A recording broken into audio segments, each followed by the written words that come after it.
Most people think reinvention is about starting over, and it's not. It's about building the next version of yourself with everything you've already learned.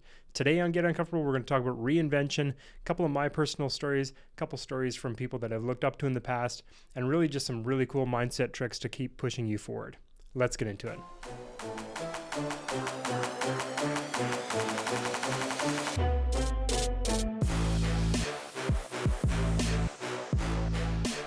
Hey, welcome back to Get Uncomfortable. So this one has been an episode that I've been kind of thinking about for a while.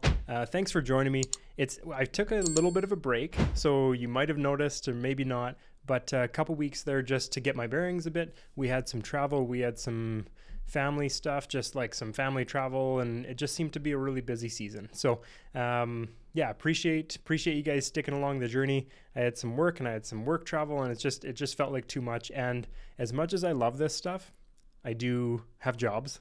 I have companies. We got stuff we have to do to keep the wheels spinning a little bit in the real world. So, but thanks for joining me today. There's a lot going on in my life right now, and I just kind of wanted to share some reinvention mindset stuff. So I guess one thing for me today would be just the question that comes up would be and kind of the question that I ask myself, what if the version of me today is not necessarily the version that is meant to be carried forward? And that's not a bad thing. I've said before in the past that sometimes you have to look in the mirror, see where you're at to get a bit of a gauge on maybe, like say where you're at or what you need to change. And really just kind of focusing in on that mindset stuff. One quote that really stands out to me is Henry Ford. He said, "Whether you believe you can or believe you can't, you're right." And I think that's one thing that's really stood out to me here recently, just with some of this journey that I've been on. Obviously, just like a personal development journey, getting into, I'll share some of it with you, but if you've been following along on Instagram and stuff, the running and the fitness stuff and business and everything, you really need to start with that self-belief. So to kind of set the table a bit, I wanted to share with you my story. And not that it's necessarily the most exciting. It's not like there's these massive, big swings. Even there, I do the whole discredit myself. There's some cool stuff. I've done some cool stuff. It starts with self-belief, right? So I guess to give you my story would be growing up, pretty timid kid. You've heard the stories before, maybe a little on the chubby side, maybe a little bit nervous around people, anxious to go out if there was like a party or whatever. I was the kid that had this stomach ache that didn't want to go out. And I guess just going through that, I kind of turned into this. Maybe once I got into high school, I started to wear the bright colors, kind of stand out in a different way. It was maybe a little bit more comfortable for me to have the spiky hair. I probably went from here's a reinvention I never thought I'd share, but I went from spiky bleach blonde hair, was cool, I guess. And then on grade 11, I got a perm, right? So just the stuff where, to do something different, to stand out.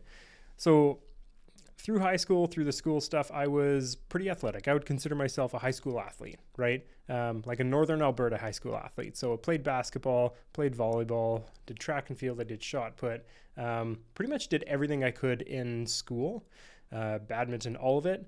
I wasn't amazing at anything, but I would say I was pretty darn good at most things and still consider myself to be pretty athletic.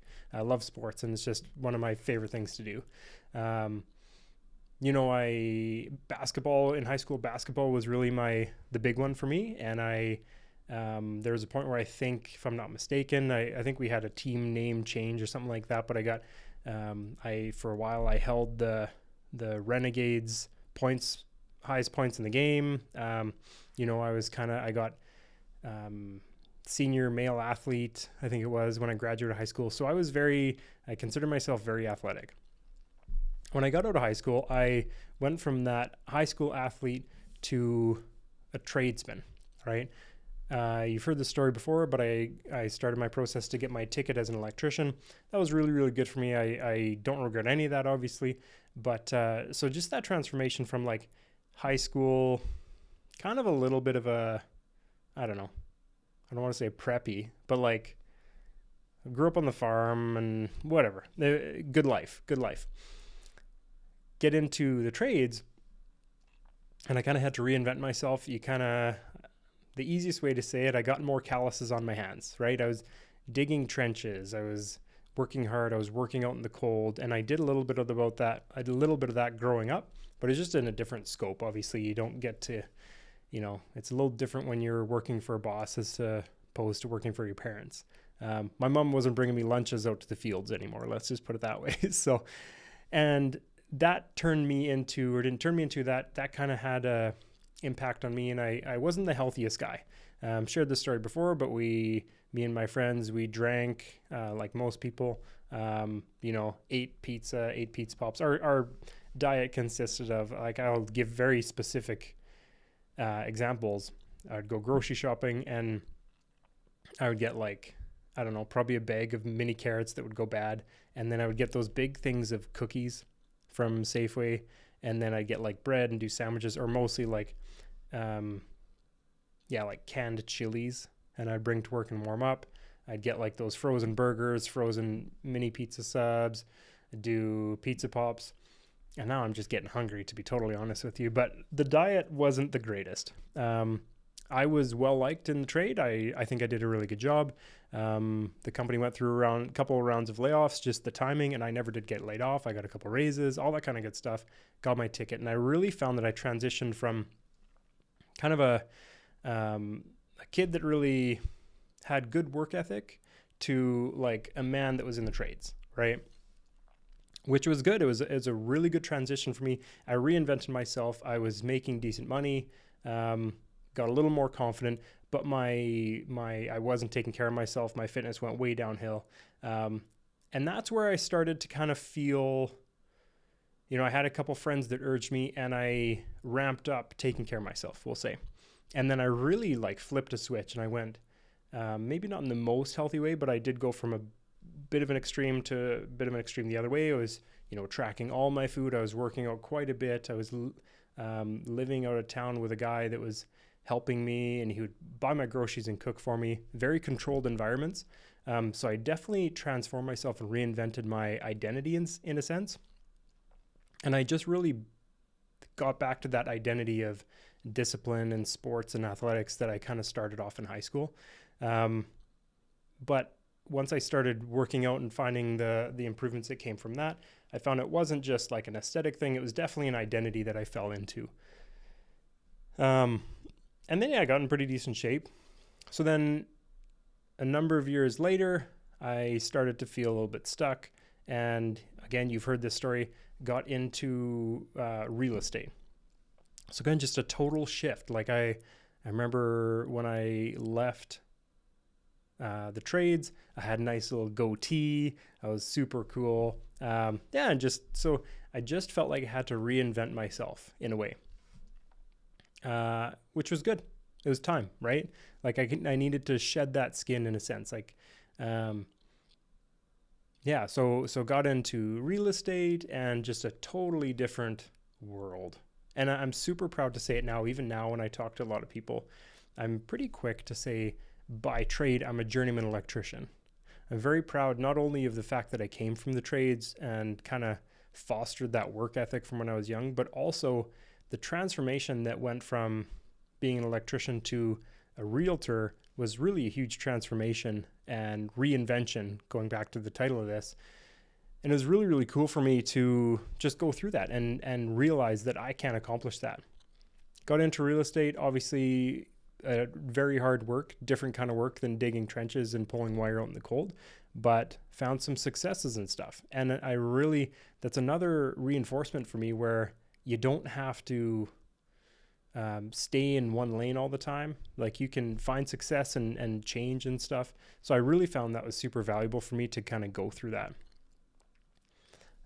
Being in real estate, after a number of years, started to get that itch that I wanted something a little different. And essentially I reinvented myself again. So I went from being solely being a realtor. And then I went through the process to get my broker's license, which I'm still super, super passionate about helping people buy and sell homes. That's my job. That's what I do day to day. but I wanted something in addition to that. And for me, the brokerage and being a broker, supporting other realtors and doing training and all that kind of stuff really took a massive mindset shift. And obviously it was a lot of work in a different capacity and really took a lot of prioritization and still does, but really reinvented myself. So how do I become this, going from a high school athlete to an electrician to a realtor to a broker who also sells real estate? It took a lot of work. And I think the big thing for me that I keep seeing time and time again, and to many of you, that might seem like a pretty natural progression. But to me, going through it, it really feels like I had to become this different person at each step of the way. Along there, I didn't even write this down. This is kind of I have a couple notes, but along that way, I got married. I had kids. I even something as small as getting a dog and having to like take a dog for a walk, you have to relearn the way you live your life. And I think that's a really, really valuable thing to go through. So yeah, then just realizing, I think the big one for me was when I realized going from being a realtor to being a realtor and broker, was really the reminder that you don't have to blow up your life to change. And you know what, a really close friend of mine I was with last week, she had a really good statement, actually kind of colleague, and she had a really good statement, and it was about, to rebuild a house. We all picture like if a house burns down and you have to rebuild it. But really, to rebuild a house, you don't have to burn it down, right? You keep the structure and you pick it apart, or not pick it apart, that's a bad analogy, but you work at it one room at a time, right? You don't necessarily have to bulldoze the house, because at the end of the day, I have a wonderful foundation, and that foundation is what built me into the person that I am today. I don't have to burn that house down. I don't have to bulldoze that house, but I am definitely allowed to build on that house, maybe add a sunroom, maybe add a bigger garage, add another story on top, whatever that is. You can expand on it, you can build it, you can structure it better, you can grow, you can make it stronger, you can make it whatever you want. You can paint it, you can make it look better. There's all sorts of stuff you can do.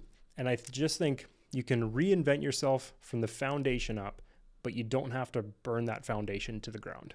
So kind of getting a little rambly in that sense, but I mean, to me, that's one way to look at it. And she kind of went through this analogy, and it was really stood out to me. We're talking about something totally different, but now it seems like everywhere in my life, I'm just like, yeah, it's like a house. You can just put another room on it. You can just build a deck. You can strip the flooring out. Hell, you can even, like we did our house, we took it right down to the studs for most of it. Redid most of it. Like, you can redo the wiring, you can leave just like little bits of frame, but you do not have to keep that house the same way as you don't have to stay in one lane as a human, right? Where people really get lit up or that's probably the wrong way to say it. What really lights people up is, that growth and that transformation, that change. I'm thinking of people that I know that have just drastically changed and for the better. And it's because they were proactive in doing it and focused on doing it. I think most recently, and you probably know what this is coming to, but most recently I went on a journey to run. Okay, if you're sharing along with on Instagram and stuff like that, if you've heard other podcasts, I've been on a bit of a journey to run this year, and it all stems from the fact that I very clearly remember being in grades 7 and 8, and I love this guy, Gary Ewing, did the Terry Fox run. Super passionate guy about running, super passionate guy about Terry Fox. Just a passionate, wonderful human being altogether, kind of. Yeah, definitely. So he would spearhead the Terry Fox run every year. And I very clearly remember, for me, that was one that stressed me out, because I was always near the back of the pack. I hated running, and I dreaded it all year. And then I'd get to the day of, and I really clearly remember, I won't do too much name dropping, but Gary Ewing and a couple of kids in my class were always just like gone. And I was at the back of the pack, hoping hoping I didn't trip on something or just hoping I could make it. And yeah, so that was one thing, a little bit of a story for me growing up that's always kind of stuck with me. It's always impacted me. And quite honestly, in all this, in the last couple of years and in my own transformations, that's always been a story I've told myself, is I'm not a runner. So the beautiful thing is, I decided one day, I seen somebody else running on Instagram or doing a cool marathon. I kind of said, that's awesome. It makes me want to run. And they were like, yeah, do it. I was like, yeah, why not? So then I started running. There begins my story is getting into running. Thankfully had a lot of good support, got people in my office that are very encouraging, friends, family, all that kind of stuff. Started with a 5K and then set my sights on a 10 kilometer, which I kind of did 2 5 kilometers. It was a meet in the middle, really fun event. But it was a 5 kilometer run. Then you take a break and your other partners go, and then you do another 5 kilometer run. So I did that somewhat successfully. I got lost. So my time wasn't good, but I also ran a couple extra kilometers. It's a whole nother story. But after that, I just stopped running. And I got kind of that runner's high that people talk about, where you're very, very proud of what you've done. It feels really, really good to do. But I just kind of left it. And I always kind of felt a little bit weird about it. About how like, yeah, I can say I'm a runner now because I ran 10 kilometers and 5 kilometers and whatever. But I did an interview with Danielle Cherwick, and it was one of the first guests that I did on this podcast. And she was really, really cool. And side note, if you haven't listened to that one, you should definitely check it out. Danielle is super inspirational. She does so much. Building businesses, supporting a family, supporting all these employees and businesses across North America kind of thing. It's really, really cool. Check out the episode, check her out on Instagram and all that kind of stuff. Give her a follow. Really inspirational stuff. But anyway, she was like, I want to run a half marathon. And we got kind of into a little bit of a back and forth about a half marathon. And I was just kind of like, not for me. Like, I'm already a runner. I did 10 kilometers kind of maybe. And just kind of left it. But always had in the back of my mind that I wanted to maybe explore that. So fast forward, that was probably June. Fast forward to where we are now. And a buddy in the office kind of challenged me and said, you should enter this half marathon with me. And at first I was like, no, hell no. There's no way I'm doing that. That sounds terrible. I could never. And then that I could never, when I thought of that in my head, I was like, yeah, we need to fix that. So, and the other thing that he did say, which this is something that comes up in my life lately, people that know me and know the podcast and see me out in real life, I get we'll get uncomfortable, Brent. And like in that moment, it drives me nuts kind of, but I love it because if you're listening to this, you've kind of like, me and there's ways to motivate me and to challenge me. And that is one way.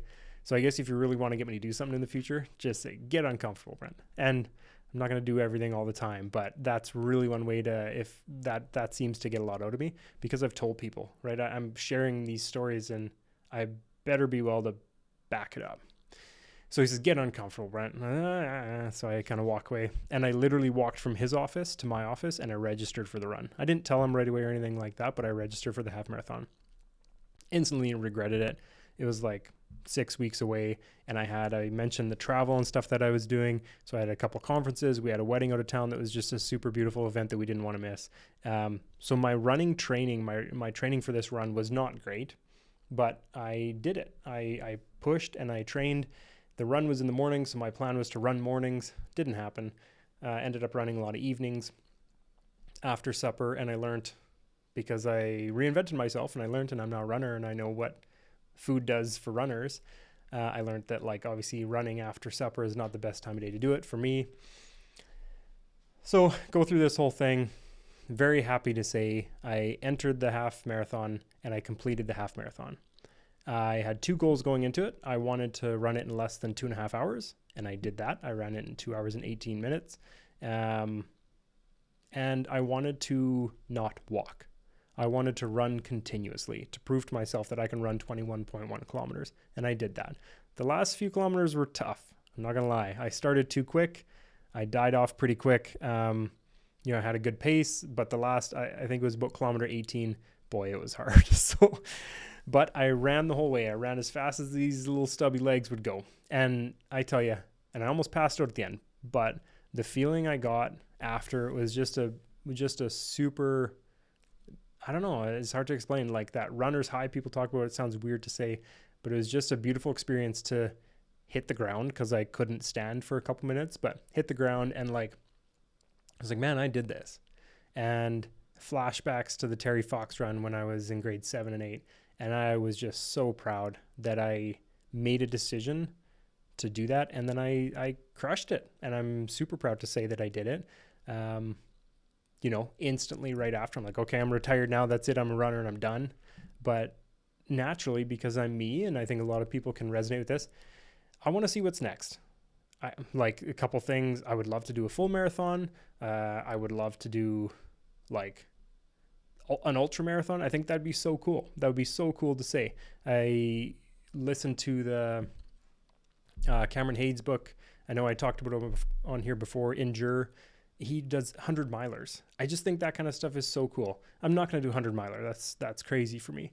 But I just think like smashing those big goals are just so cool. I think it's actually one of my very first episodes. I talked about a misogi and just the direction you get in life from having a misogi. So a misogi is I'm going to butcher this. I'm not ready for this. Oh no. A misogi is a Japanese word or proverb, I guess, Japanese word for the statement of doing hard things. Just do hard things. Do something hard. So you find that misogi, that hard thing to do. And when you accomplish it, it just unlocks so much in your life. Could be anything. Could be going from electrical to real estate. It could be going from, being a non-runner to a runner. It could be getting a couple stupid lights and a mic and putting yourself in a little dark room at 10 o'clock at night and recording episodes and throwing them on YouTube. Like it's these big, scary things that are super hard to do. But then once you do them, they're so empowering, right? So I'm definitely, I'm working on one right now. I'm not going to share it right now. Hopefully it's something that I run through and smash, and then I can share with you these other big stories one day. But like, I just think it's so important to have a misogi and have that North Star, that thing that pushes you, whether it's build a company, I don't care what it is, lose 10 pounds, gain 10 pounds, color your hair, shave your head, like just have something that is scary that you commit to and then you do it. For most people, naturally, it's pushing the boundaries, pushing the elements and saying like, yeah, I'm going to run a half marathon. I'm going to run a marathon. I'm going to do a triathlon. I don't really know how to swim. Comes from not wanting to get in pools when I was a kid, refusing to go to swimming lessons. And now I don't really know how to swim. I can kind of flop around and doggy paddle, and I could probably get from one side of the pool to the next. But that's one thing one day I want to do. I want to swim, right? Who knows? Maybe a triathlon or something is in the future. That would be really, really cool. I do have notes now. I'm just rambling, so sorry about that. But yeah, to get back on track, so I'm not here all night talking about my next misogi. And if somebody knows how to say that, please tell me, because I don't know if that's how you say that. But just that reinvention that comes along with that kind of made me, so that was a couple weeks ago. And ever since then, I really wanted to share that story and kind of like thinking back on some of the motivating people that I've been fortunate to see do big things. Even like if you look at celebrities, I remember we did some training once, and it was like an Arnold Schwarzenegger video. I'm going to butcher that name 10 out of 10 times, but our boy Arnie, get down. That's a side note. You look at his story, you look at the whole thing, like, so small town in Austria, he was discovered as a bodybuilder, just in really good shape. I remember watching the Pumping Iron, I think it was. He just followed these men down to this field where they worked out. Somebody said he was a big dude, and then all of a sudden he's a bodybuilder. Turns into arguably the best or one of the best bodybuilders of all time. Changed the sport. Goes from bodybuilding to Hollywood. Stars in Conan the Barbarian, I think was his first movie, and then he gets into like Terminator and stuff like that. Huge Hollywood star. Then gets into politics. He becomes the governor of I want to do the voices all the time. Governor of I'm not gonna do it. Governor of California. And now he's seen as one of the biggest global voices of self-improvement. And I think it's just, he's got some books out there. He's got some really, really amazing information out there. I just think it's super cool. And I was drawn to him like most people, probably especially people that, wanted to, put on muscle, I guess I would say. Wanted to look like the action stars in the movies, like him and Rocky, right? Drawn to these guys and watching Arnold go through these life transformations. So I have this as a kid. I remember having like magazines with Arnold Schwarzenegger on the cover. And then you go through and you see these transformations that he's done and this massive reinventions. You go from an Austrian bodybuilder to the governor of California. That's huge reinvention. I think that's just really, really cool to see. And one quote of his that kind of stands out with that is, I got it here. You can't climb a ladder of success with hands in your pockets. Like there's a lot of hard work that goes into that, whether you're finding this big scary thing to do, or for him to be that bodybuilder, then to be the governor and then to be where he's at today. I think there's a lot of hard work that goes into that kind of stuff. And in any reinvention, there's going to be a tremendous amount of work. You look at some other people. Mel Robbins has a really, really good story. She's got a wonderful podcast. I obviously would highly recommend. The story, I don't remember exactly, but she was a pretty successful lawyer and flipped her life upside down because she just couldn't get out of bed in the mornings. Turned to this speaker and essentially built her life around the 5-second rule. Maybe that's another episode sometime, but like really built her life around presenting and speaking. You look at Dwayne Johnson, The Rock, right? Man, I just want to do all these voices. Do you smell? No, I'm not going to do it. What The Rock is cooking. Anyways, so Dwayne Johnson. And he got cut from a CFL team, right? And then now we all know where he is today. Gets into wrestling. He's a movie star. He's one of the biggest movie stars in the world. And you see all these things where people don't have to stay in their lane. And Dwayne, The Rock Johnson, Arnold Schwarzenegger, Mel Robbins, they didn't, have to change they didn't change everything about themselves. They took what they've learned in the past and built themselves up into something else, right? I think that's just really, really cool. And if we go back to that, I know I shared at the very beginning, but the Henry Ford quote, whether you believe you can or believe you can't, you're right. I think that's just something that everyone should live by. And it's super, super powerful. So I think before I do any more voices and ramble anymore, it's just far too late in the evening for me to carry on with this. So I want to leave you with a couple takeaways. I think once again, it's important to kind of do that audit, right? Where are you at? Where do you want to grow? For me, a gap in my life was the fact that I wasn't a runner, right? For whatever reason, that made me upset, to be blunt. I did not like that. So I decided it was time to change that. So you got to kind of have to figure out what version of yourself you need to outgrow, right? If it's time to settle down and have a family, you can't go out every 3 nights a week partying and blow all your money on stereos. I don't know, but you got to kind of realize what you're shooting for and then what version of yourself you need to change, essentially. Start small. So the running thing is a great example. I'm not going to become a runner by deciding I'm going to run a half marathon and then just going and blasting my legs and hoping I can just get to the end. No, I started with a half a kilometer, and then you do a kilometer, and then you do a kilometer and a half, and then maybe do 4 kilometers, and then maybe do 10, right? Arnold Schwarzenegger didn't just wake up one morning as a 16-year-old and say, I'm going to be the biggest action star in Hollywood. No, you can't do that. You start small. I'm going to turn myself into this. I'm going to become this. and you incrementally change until you are where you want to be. And not be scared to kind of, again, with both of those in mind, just have the humility and be a starter, right? That's the hardest part, is just building that momentum. I think in the last 3 weeks, I've shared the story about the Zig Ziglar thing where he's pumping the well. I've shared that I want to say 5 times in the last 3 weeks. It's just at the forefront of my mind. Really, really quickly, I know I've shared it on this before, but when you go to pump a well, he does it better. But when you go to pump a well, it's so much work to get the water coming out of that well, right? You have to pump it. And actually, I shared the story with my kids. We were at Muzzro and they had these wells. Pump it really hard, and then you start to get a little bit of water. You keep pumping really hard, and then the water starts to flow. And then after that, all you have to do is just keep up the consistency, right? And that's very valuable to keep in mind. You got to be willing to start. You got to be willing to work hard when you start. And then that's the biggest, I believe that's the biggest hurdle. And then you just have to keep up the consistency, which is definitely a little teaser. That's definitely an episode coming down the way.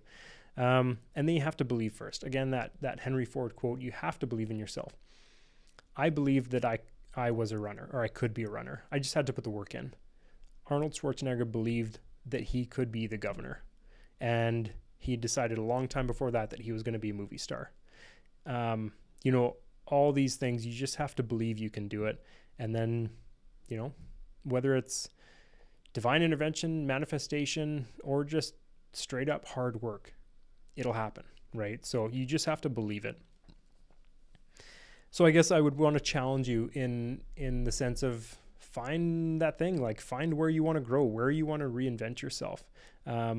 And keeping in mind, reinvention isn't burning the house down, and it's not coming from failure. It's I think the most powerful reinvention you can do is the type when you decide it's time for me to grow. It's time for me to change. I'm not happy with this version of me, so I want to get this version of me. I think when you do that kind of stuff, it's super, super powerful. And I would love to hear your stories about it.